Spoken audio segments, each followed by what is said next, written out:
De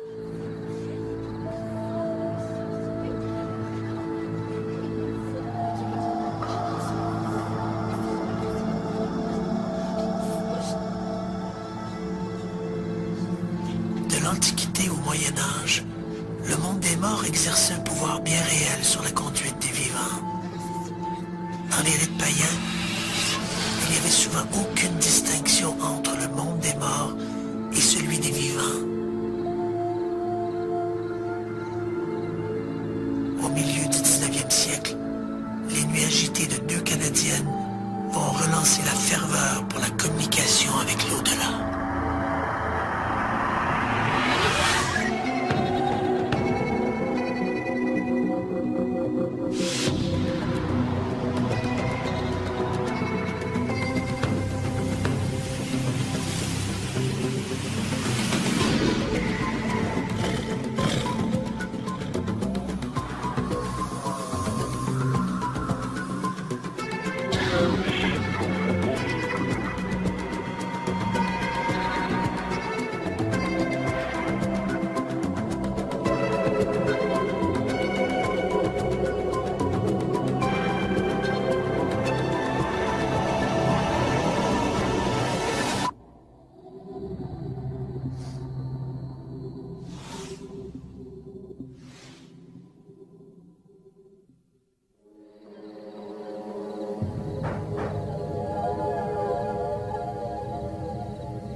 Les deux sœurs, Margaret et Kate Fox, sont une fois de plus réveillées par des bruits sourds provenant des murs de la maison. Loin d'être effrayées par ces bruits qui les réveillent brusquement depuis quelque temps, les fillettes s'en amusent plutôt. Dans le but de communiquer avec cet esprit, Margaret frappe dans ses mains. Immédiatement, un même nombre de coups résonnent dans le mur d'en face. Les deux gamines cessent de rire. Leur jeu anodin prend soudain une tournure inquiétante. Quelqu'un vient pour la première fois d'établir un contact avec l'invisible. Le spiritisme est né.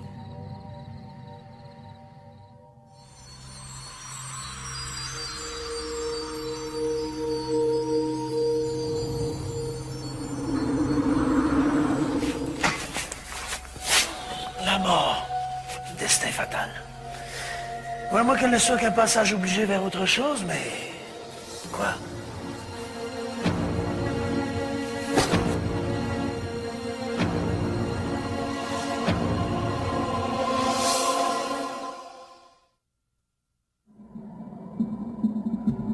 L'homme a toujours été obsédé par la perspective d'une vie après la mort.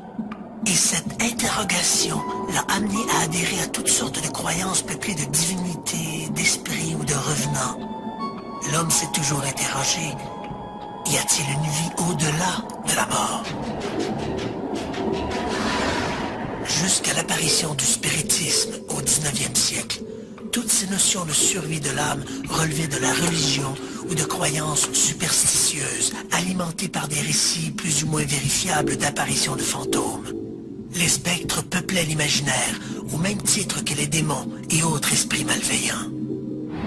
Ce n'est pas un fait très connu, mais ce sont deux jeunes fermières canadiennes qui sont à l'origine du mouvement moderne du spiritisme. Le spiritisme existait avant, mais le mouvement moderne en tant que tel date de 1848. L'histoire implique deux jeunes femmes, Maggie et Kate Fox, âgées respectivement de 14 et de 11 ans, qui vivaient temporairement dans un petit cottage durant l'hiver 1848. Durant les 2 dernières semaines de mars, elles étaient régulièrement éveillées par des craquements qui semblaient provenir des murs de la maison. Il s'en est suivi une étrange communication.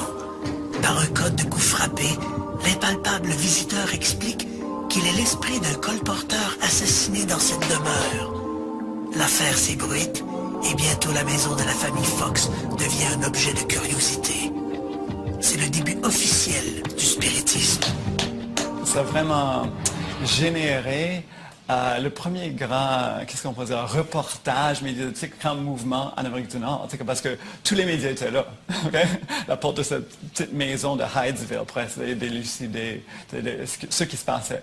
Puis ils ont finalement trouvé le corps de quelqu'un assassiné dans les murs, puis après ça, ils ont décidé que c'était son esprit qui était resté là. These two pubescent Ces deux petites fermières, nées sur une humble ferme ontarienne, qui n'avaient pas été aux États-Unis depuis 8 ou 9 mois, ont découvert quelque chose de fantastique. Elles ont découvert qu'en faisant des bruits et en expliquant ce qu'étaient ces bruits, elles pouvaient attirer l'attention du médecin, de l'avocat, de l'architecte et de toute leur communauté. Qu'elles pouvaient aller à Rochester non pas pour écouter un quelconque concert à l'opéra, mais pour être elles-mêmes les vedettes. Alors Katie et Maggie Fox, ainsi que leur sœur Léa et leur frère Daniel, sont déménagés à New York, puis se sont mis à visiter les capitales du monde entier pour faire des spectacles au cours desquels elles faisaient des démonstrations illustrant comment elles pouvaient être en contact avec le monde des défunts. world of the deceased. Du jour au lendemain, des gens se déclarent en communication avec les morts. On assiste à un engouement pour la communication avec l'au-delà. En présence de médiums, des coups étouffés font bouger les tables. In the early 1850s, Au début des années 1850, le phénomène du spiritisme s'est répandu en Europe et à l'époque, vivait en France un enseignant du nom de Hippolyte Rivail, qui était plutôt sceptique face à ces phénomènes, mais qui fut suffisamment intrigué pour décider d'enquêter par lui-même sur ces manifestations. investigate for himself. Il ne croyait pas aux manifestations des esprits, mais après, disons, quelques expériences auprès des groupes médiumniques qui se rencontraient vraiment juste pour le plaisir, il a commencé à trouver ça assez intéressant là, parce qu'il y avait des réponses. Par exemple, une jeune médium, encore ignorante, non scolarisée, qui pouvait répondre à une question de haut niveau, une des grandes questions de la vie, puis donner une réponse super cohérente et logique. Donc là, pour lui, il se mettait à penser qu'il y avait autre chose. Parce qu'à chaque disons, réponse intelligente, il fallait avoir une source intelligente, puis pour lui, il constatait que ce n'était pas la médium qui donnait la réponse. Donc c'est pour ça que ça créait un intérêt. Also, he became convinced Ainsi, convaincu de la réalité de la réincarnation par les informations qui lui étaient fournies durant les transes, Hippolyte Rivail, de son vrai nom, choisit le pseudonyme de Alain Kardec, se fondant sur sa conviction personnelle qu'il était à la fois une réincarnation d'un dénommé Alain et d'un dénommé Kardec. Alain and also as Kardec. Vers 1860, Hippolyte Rivail fonde la Société parisienne d'études spirites et publie, sous le nom de Alan Kardec, le livre des esprits. Les enseignements de Kardec restent encore aujourd'hui des plus populaires et ses livres continuent d'être publiés. Based on the experiences, En se fondant sur des expériences, sur la compréhension qu'il avait été en mesure de documenter en questionnant les esprits, il avait écrit un livre, un premier livre publié sous le titre « Le livre des esprits » et qui est devenu le livre sur lequel la religion spirite s'est fondée. spiritism Le spiritisme s'est d'abord répandu en France, puis de France en Amérique latine et s'est fortement implanté au Brésil, où il est aujourd'hui devenu l'une des principales religions. religions to this day. Le Brésil, ce qu'ils ont fait, c'est qu'ils ont pris cette information-là, ces enseignements-là, puis les ont appliqués dans des groupes médiumniques et des groupes d'études pour mieux comprendre la médiumnité et mieux travailler avec la médiumnité. Donc, ils ont évolué, disons, le travail, ils ont fait évoluer le travail de Kardec. Pendant des années, les spirites vont se contenter de faire bouger des tables, mais les scientifiques exigent un peu plus. À la fin du 19e siècle, on voit apparaître des laboratoires de recherche psychique. On assiste à la multiplication d'expériences où les nouvelles technologies jouent un rôle de premier plan. Dans les années 1920, un chercheur canadien, Thomas Glendinning Hamilton, photographie des médiums en transe capables de produire de la matière ectoplasmique, une substance résiduelle venue apparemment de l'au-delà. 30 ans plus tard, la photographie cède la place aux bandes magnétiques. Des chercheurs enregistrent des milliers de conversations avec l'au-delà. C'est le début de la transcommunication. Aujourd'hui, la vidéo et l'ordinateur sont aussi mis à contribution. Qu'est-ce qu'on a appris à propos de l'au-delà depuis 150 ans? Les scientifiques de partout ont tenté de documenter ces manifestations, mais est-ce qu'on fait affaire à des rêveurs en quête de mysticisme ou à une réalité qui nous est encore inaccessible? Au lendemain des coups frappés à Heidieville, l'art de communiquer avec les défunts se répand. Pour les familles endeuillées, le spiritisme apparaît comme un moyen de prolonger l'affection de l'être aimé. Mais le spiritisme est aussi un subterfuge pour capitaliser sur les malheurs d'autrui. Tout le monde était super ignorant, donc qu'est-ce qui arrivait? On cherchait le spectacle. Donc là, tu arrives à un point, tu es payé pour ta représentation, ta vie dépend de ça, ta vie sociale, ta notoriété, tout. Donc là, qu'est-ce qui arrivait? Souvent, en Europe, en Amérique, partout, ben là, il fallait créer l'événement. Parce qu'on ne peut pas arriver et dire, OK, ben là, on veut que tout soit parfait pour une manifestation. On veut faire léviter la chaise. C'est pas à nous de le faire. On ne peut pas. Donc, est-ce qu'on peut commander des esprits à faire quoi que ce soit? C'est ça le problème. Donc, c'est tout à fait logique à l'époque, puisqu'on était ignorant. Puis puisque les gens en demandaient constamment, ben on allait en fabriquer. Coup de théâtre. En 1888, Margaret Fox fait un aveu troublant. Une des filles signe une confession où elle affirme que tout cela est une simulation, un coup monté, qu'elle a la capacité de faire craquer ses doigts de pied à volonté et que c'est elle qui créait tous ces bruits. Ces aveux donnent des arguments à ses adversaires qui demandent des preuves plus substantielles. On accuse les médiums de n'être que de fins psychologues et d'habiles illusionnistes.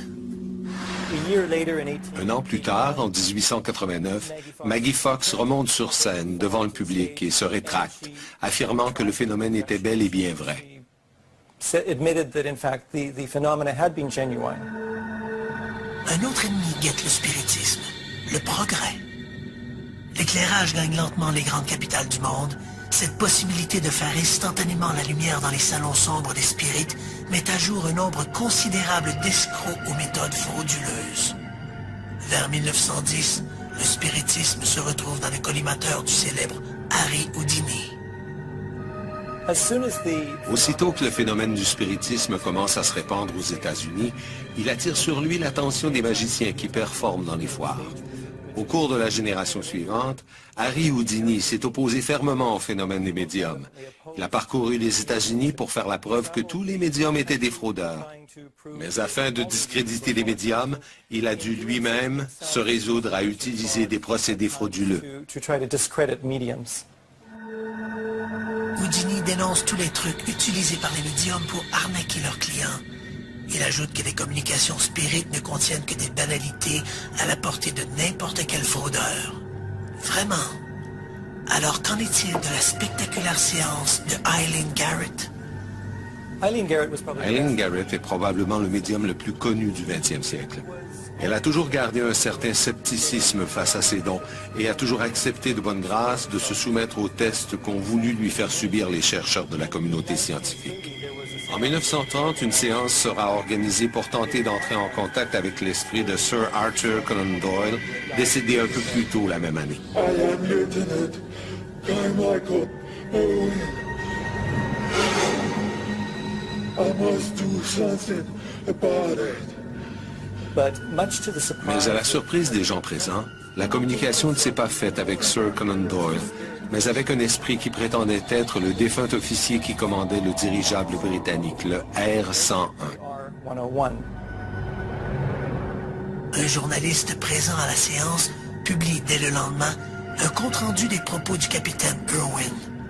Toutes les révélations de l'officier sur cette catastrophe qui a coûté la vie à 48 de ses 54 passagers sont scrupuleusement rapportées.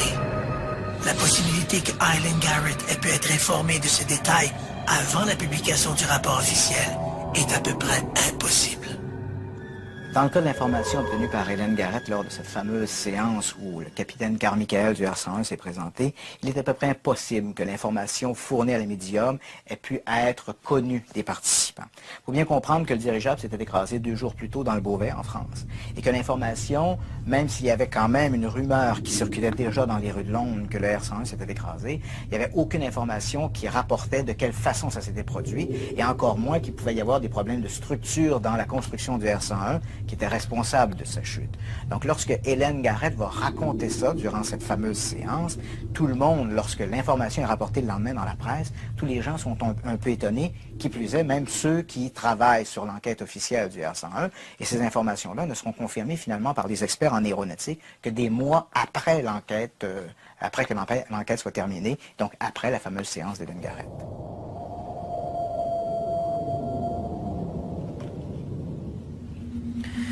Malgré la précision des informations obtenues par les médias, le spiritisme de l'époque continue d'être malmené par les scientifiques. Ils veulent des preuves. Pressés par les scientifiques de produire une preuve matérielle de leur contact, plusieurs médiums, dont un certain Franek Kloski, vont réaliser des moulages faits de paraffine, cette cire utilisée dans la confection des bougies. L'idée consistait à avoir un bol de cire, de la paraffine légèrement chaude et un seau d'eau froide, en se disant que si ces esprits étaient réellement en mesure de se matérialiser et de faire sentir leur présence par des touchés sur les épaules, par exemple, ou par d'autres types de contacts physiques, ils devraient donc être en mesure de laisser des traces dans la cire.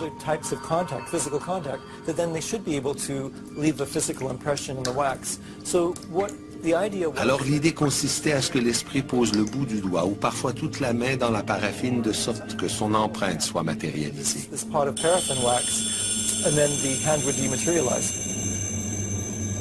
Une fois l'esprit retourné dans l'au-delà, il ne reste de son passage que ce moulage, sorte de gant fait d'une très mince couche de cire. Pour le protéger, les médiums doivent couler rapidement du plâtre à l'intérieur pour éviter que le moulage ne s'effrite. Certains de ces moulages présentent des détails étonnants. Ces moulages sont très curieux dans le sens où ils sont plus petits que des mains normales, mais ce sont des mains d'adultes et pas des mains d'enfants ou des mains de petites personnes. Donc ça pose beaucoup de questions quant aux techniques qui auraient été utilisées pour faire un trucage ou une falsification s'il y a eu trucage. Donc c'est très curieux et intriguant. Mais évidemment, vu le recul temporel qu'on a par rapport à ces indices, c'est très difficile d'en tirer une conclusion. Pour un faussaire, il aurait été aisé, en gardant les doigts bien droits, de plonger sa main dans la paraffine liquide, d'attendre que la solution durcisse pour enfin retirer le gant de cire. Mais ce raisonnement ne tient plus si l'on parle de mains dont les doigts sont pliés ou entrelacés. Parce que c'est des moulages quand même assez très très définis. On voit même les petits poils de la peau, puis qui vont disons, jusqu'au poignet. Donc moulage fait dans la cire. Donc on constate que ça aurait été impossible qu'une personne fasse ce moulage parce qu'on ne peut pas retirer la main par après pour créer c'est quelque chose d'aussi fini puis aussi parfait. Donc il faut expliquer ça. Comment est-ce qu'on a fait un moulage d'une main parce que c'est sûr que c'est pas quelque chose de sculpté. Il ne reste aujourd'hui que quelques spécimens de moulage spirit conservés à l'Institut métapsychique international de Paris. Personne n'a jamais pu expliquer leurs caractéristiques très particulières. S'il s'agit d'une fraude, les arnaqueurs ont emporté leur secret dans la tombe. Pendant qu'à Paris, le docteur Robert Toquet cherche à documenter le spiritisme via ses extraordinaires moulages, au Canada, un autre scientifique souhaite aussi valider le spiritisme, le docteur Thomas Glendening Hamilton. Pour ce médecin de Winnipeg, la preuve de l'au-delà passe d'abord par l'objectif d'une caméra. De 1918 à sa mort, en 1935, il a mené plusieurs expériences. D'abord en télépathie, afin de vérifier s'il y avait des communications télépathiques entre vivants. Puis de là, il s'est intéressé à la psychokinésie, aux trans, et finalement, il a entrepris des travaux sur ce qu'on appelle les ectoplasmes, la matérialisation. La formation d'ectoplasmes est l'un des phénomènes les plus controversés du spiritisme. Il s'agit d'une curieuse substance résiduelle qui soigne du corps de certains médiums en transe. Au fil des ans, Hamilton réalise des centaines de photographies montrant ce phénomène à divers stades d'évolution. C'est la plus importante collection du genre au monde. Now, these experiments Ces expériences qui avaient lieu au domicile du Dr Hamilton sont importantes à cause de la précision avec laquelle elles étaient menées. Il avait une pièce qu'il consacrait aux expériences et sur le mur de la pièce, il avait installé une batterie de 11 caméras qui lui servaient à documenter les phénomènes de lévitation et de production d'ectoplasme. Et nous avons la chance que ces photographies ainsi que tous les dossiers de Hamilton soient conservés et disponibles pour la recherche à l'Université du Manitoba. Malgré les mesures de contrôle qui entouraient ces expériences, plusieurs croient que le scientifique canadien a pu être dupé par des médiums mal intentionnés. Il a néanmoins introduit de nouvelles technologies pour documenter des communications avec l'au-delà. Et après les photographies de Hamilton, la suite logique était le son. Pendant longtemps, les très célèbres Thomas Edison et Guglielmo Marconi ont tenté de mettre au point des appareils capables d'enregistrer les voix de l'au-delà, mais sans succès. beginning in the 1950s, Vers le début des années 1950, comme l'équipement électronique d'enregistrement sonore devenait plus accessible, les gens se sont rendus compte qu'il y avait parfois des voix imprévues mais parfaitement audibles sur leurs enregistrements. Le premier à prendre ce phénomène au sérieux sera un gentleman suédois du nom de Fredrik Jürgensen. a gentleman by the name of Fredrik Jürgensen.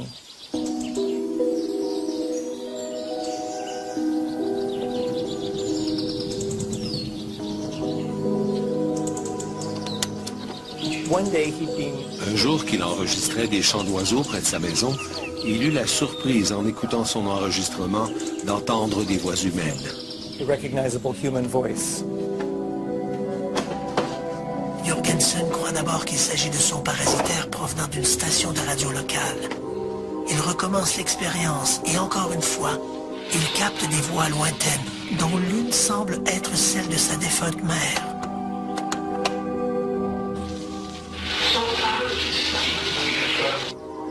My mother. Pour Jürgensen, il ne peut s'agir que d'une manifestation de l'au-delà. Il se lance bientôt dans toute une série d'expérimentations pour enregistrer ses voix d'outre-tombe. Jürgensen ouvre la porte à une nouvelle technique de communication avec l'au-delà. On ne parle plus aux morts. On les écoute. C'est ce qu'on appelle la transcommunication.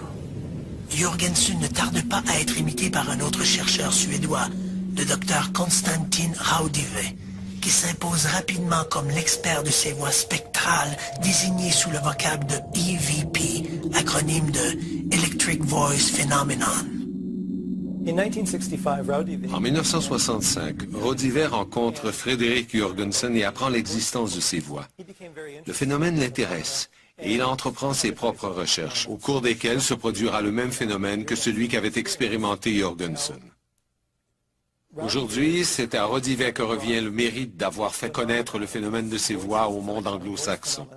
Son livre, publié en Allemagne en 1971, a été traduit et publié en anglais sous le titre de Breakthrough. Published in English as under the title of Breakthrough. À sa mort en 1974, Raudive aura enregistré quelques 100 000 messages de l'au-delà. En 1970, un étudiant de l'Université de Cambridge en Angleterre, David Ellis, reçoit une bourse d'études pour enquêter sur les voix mystérieuses enregistrées par Konstantin Raudive. Dans son rapport, il écrit qu'une grande partie de ces enregistrements pourraient provenir de transmissions radio locales. Mais qu'en est-il des voix qui répondent directement aux questions posées par l'expérimentateur? The characteristics that have convinced Les caractéristiques qui ont convaincu les chercheurs que ces sons ne sont pas des signaux radio conventionnels, c'est que les voix dans ces enregistrements nomment directement le chercheur, qu'elles entretiennent un dialogue avec le chercheur, qu'elles disent des choses en rapport avec une situation précise. they Ce ne sont pas des mots isolés. Ce sont des phrases courtes, oui, mais parfaitement cohérentes avec une situation précise. Alors, ça ne relève pas de simples signaux radio ordinaires. Hans Bender, un scientifique allemand, pionnier de la parapsychologie, a cru jusqu'à sa mort que ces voix étaient authentiques, mais ne les a jamais associées aux défunts. Pour lui, ces voix étaient des projections télékinétiques, une forme de matérialisation auditive et inconsciente des pensées de l'expérimentateur. À l'audio s'ajoute ensuite la vidéo, et ici, la controverse est encore plus grande.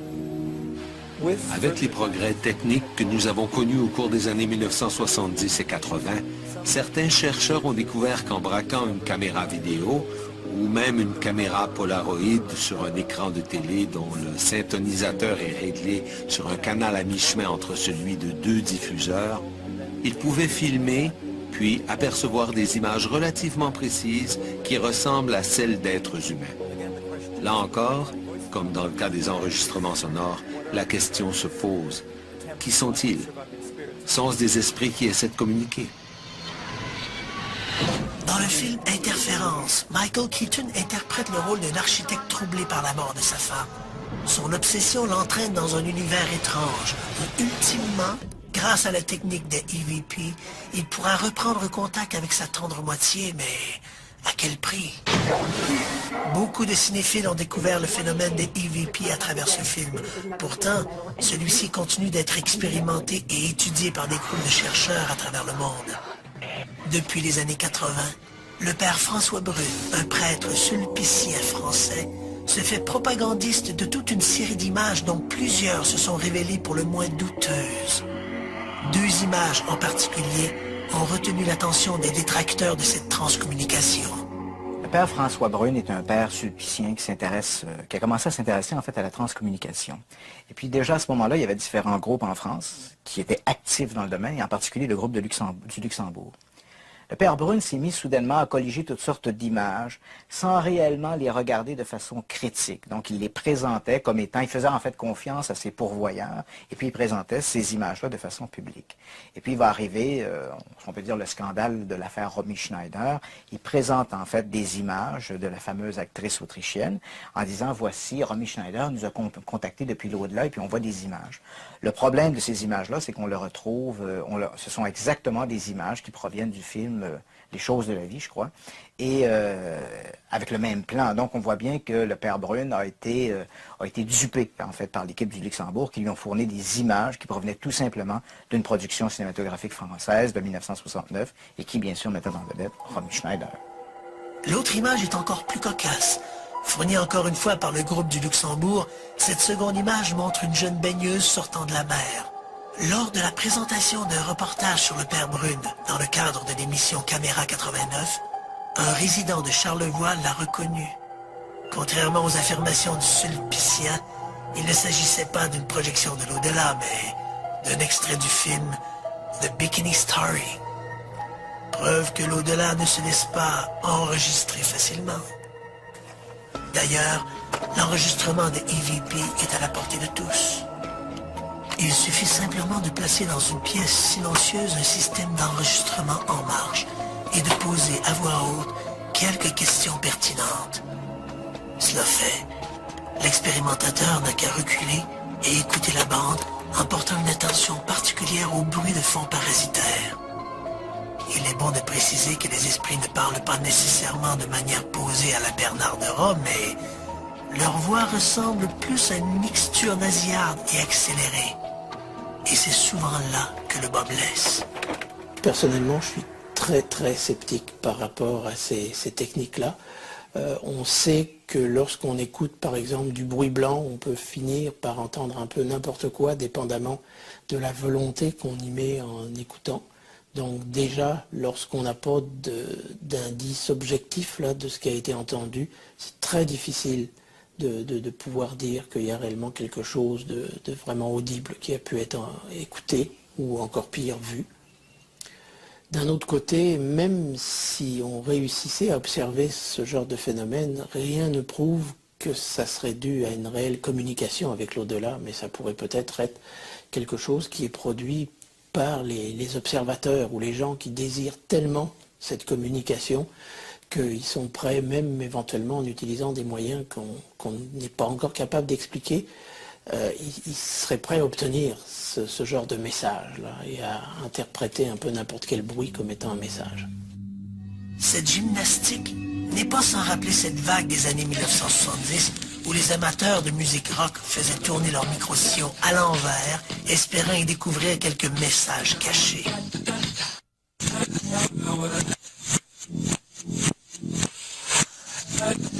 Ce qui pour la plupart des gens n'était qu'un charabia incompréhensible devenait pour ces amateurs d'occultisme des phrases à caractère ésotérique ou satanique.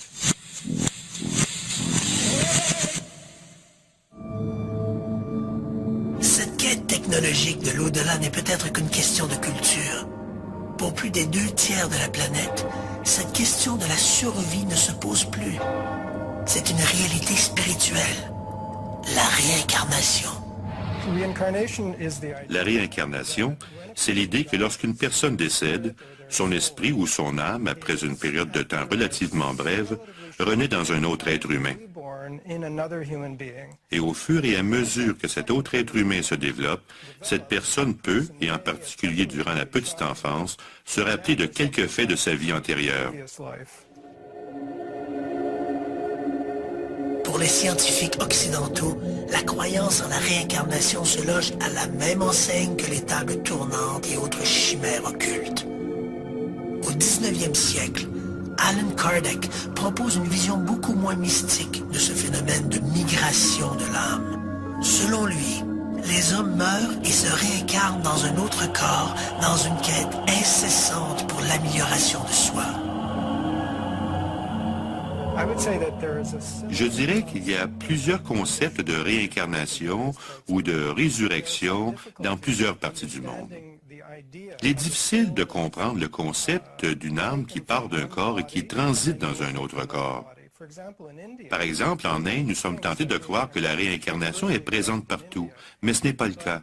Si on entend par réincarnation la présence d'une âme qui passe d'un corps à l'autre. Dans le bouddhisme, par exemple, c'est impossible. Alors les bouddhistes ont beaucoup de difficultés à s'imaginer quel système leur permettrait de vivre leur vie multiple auquel ils croient. Alors ils appellent ça la renaissance ou plusieurs vies. En dépit de l'aura de mysticisme qui entoure cette croyance partagée par des millions d'adeptes de l'hindouisme et du bouddhisme, certains scientifiques n'ont pas hésité à en vérifier les prétentions. Le docteur Ian Stevenson de l'Université de Virginie est l'un d'entre eux. Ian Stevenson est un médecin d'origine canadienne, éduqué à Montréal et qui a travaillé durant plusieurs années au département de psychiatrie de l'Université de Virginie. À titre de parapsychologue, il est devenu célèbre pour ses études sur la réincarnation, plus précisément pour ses études des phénomènes de réincarnation rapportés par de jeunes enfants d'origine indienne. Stevenson a publié 20 cas suggérant le phénomène de réincarnation en 1966. Le scientifique canadien a surtout travaillé avec un échantillonnage en Inde, donc des jeunes qui avaient des souvenirs spontanés de vie passée. Ce que Stevenson arrive comme conclusion, c'est qu'apparemment les âmes errantes jouissent d'un certain libre arbitre pour se finalement migrer d'un corps à un autre. Ce que Stevenson également a remarqué, c'est que le souvenir de vie antérieure était plus fréquent dans des groupes, et en particulier des groupes religieux, où l'on accepte la réincarnation comme étant une réalité. Par exemple, dans les pays du christianisme, où le christianisme est très présent, comme ici en Amérique du Nord, très peu de gens se rappellent des vies antérieures. Alors qu'en Inde, ou dans les pays où il y a une religion hindouiste, où là, la réincarnation fait partie du concept religieux, on retrouve de façon très régulière des gens qui ont ces souvenirs spontanés de vie antérieure. Le docteur Stevenson appuie ses conclusions sur des récits parfois déroutants. L'un de ces cas extraordinaires est celui de Jasbir Laljat. L'affaire Jasbir Laljat est présentée par Ian Stevenson comme étant l'un des meilleurs cas documentés qui semble supporter la réincarnation.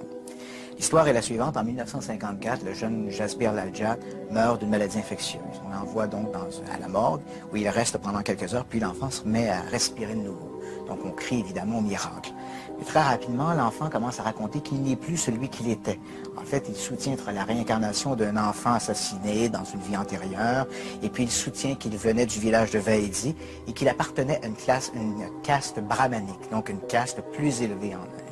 Alors bon, évidemment, les parents du jeune Jasbir Lal-Jat mettent ça sur le dos de l'imagination de l'enfant. Et puis en 1957, une femme se présente au village, elle est de passage, et le jeune Jasbir Lal-Jat la reconnaît comme étant une de ses tantes dans sa vie antérieure.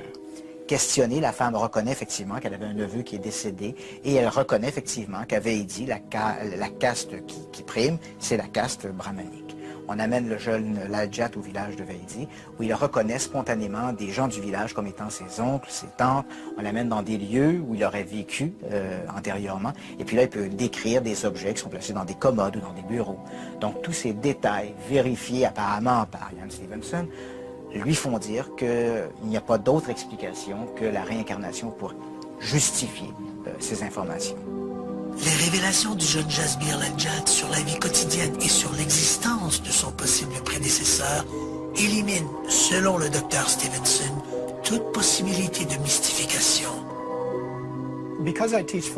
Comme j'enseigne la philosophie, il m'est arrivé souvent de lire des articles qui référaient aux ouvrages de Ian Stevenson. Alors j'ai décidé d'approfondir moi-même certains de ces ouvrages. J'ai décidé de me concentrer sur un cas où Ian Stevenson lui-même avait été le premier enquêteur et qui est rapporté dans son livre « 20 cas suggérant le phénomène de réincarnation » et qui est le cas d'un jeune garçon, Imad El-Awar, et de ses souvenirs de sa vie antérieure. Stevenson lui-même s'est rendu dans la famille pour demander aux parents de quoi l'enfant se rappelait.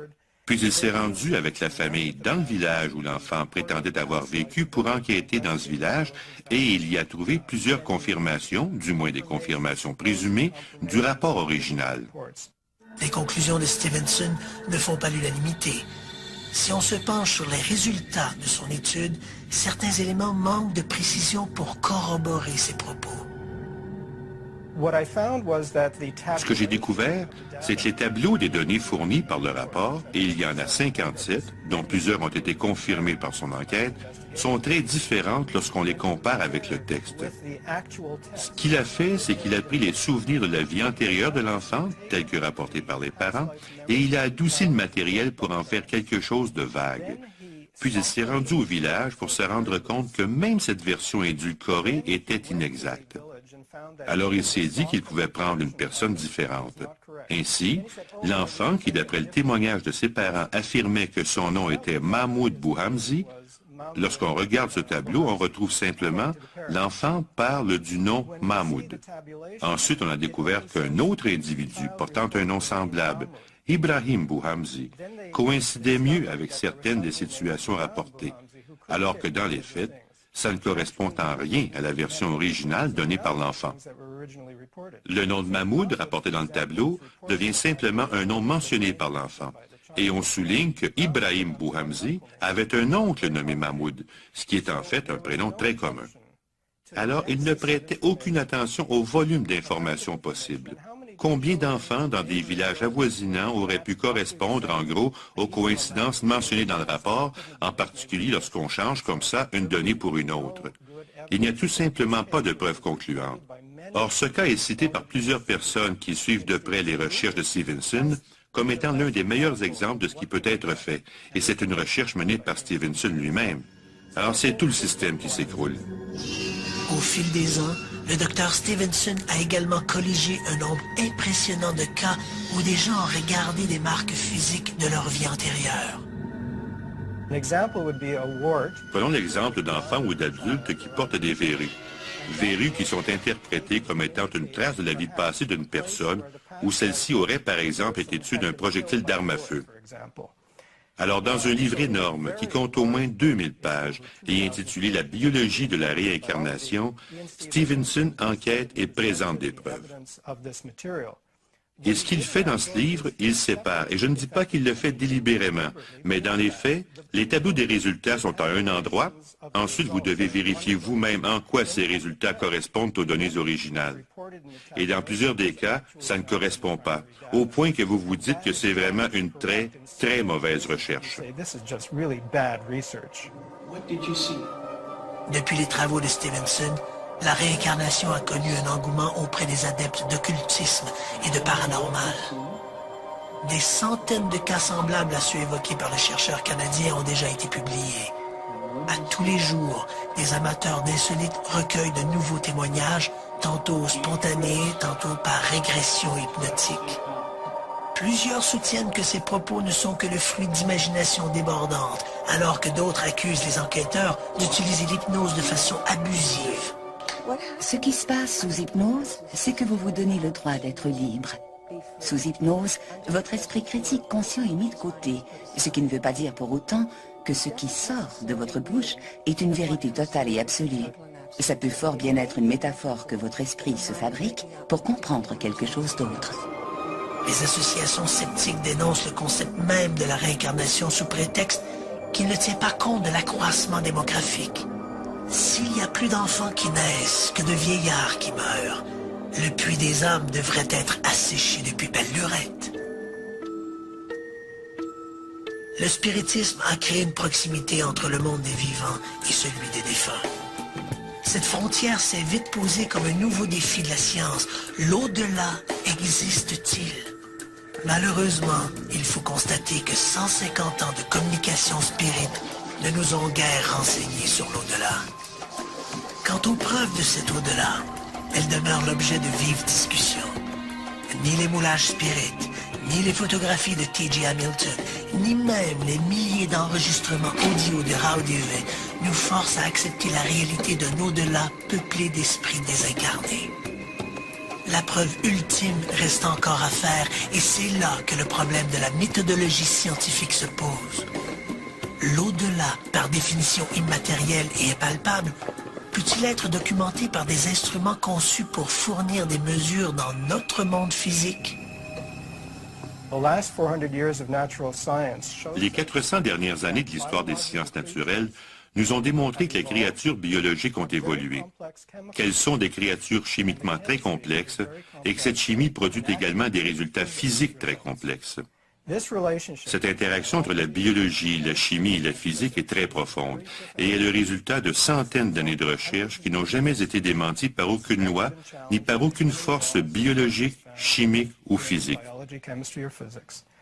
En conséquence, il y a un poids énorme qui favorise ce modèle et toutes les explications paranormales de situations qui peuvent sembler inhabituelles reposent forcément sur une violation de ce modèle.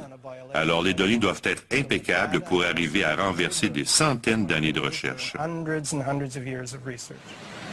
sondage réalisé auprès des lecteurs du très sérieux London Times en Angleterre indique qu'une personne sur 6 affirme avoir vécu une expérience paranormale qui justifie sa croyance dans la réincarnation.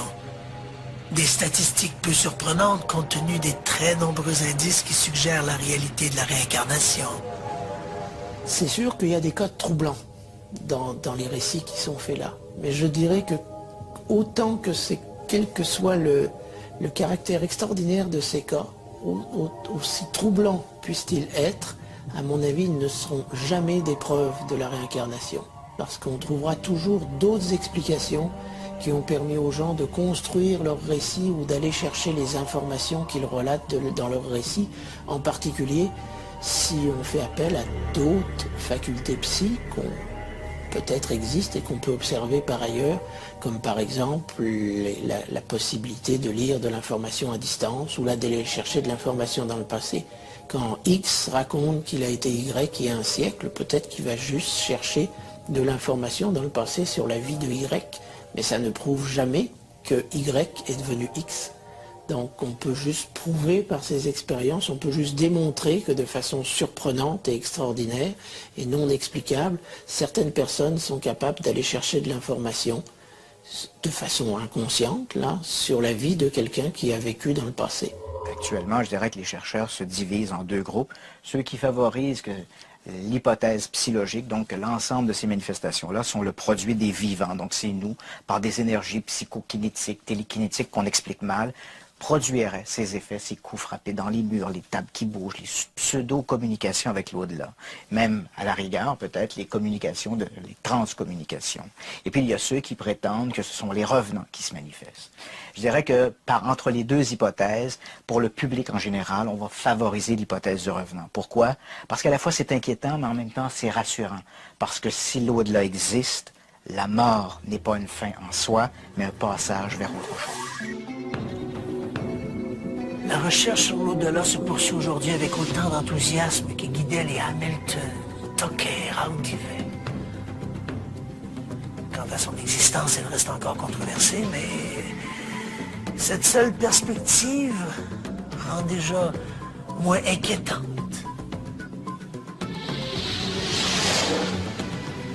La mort.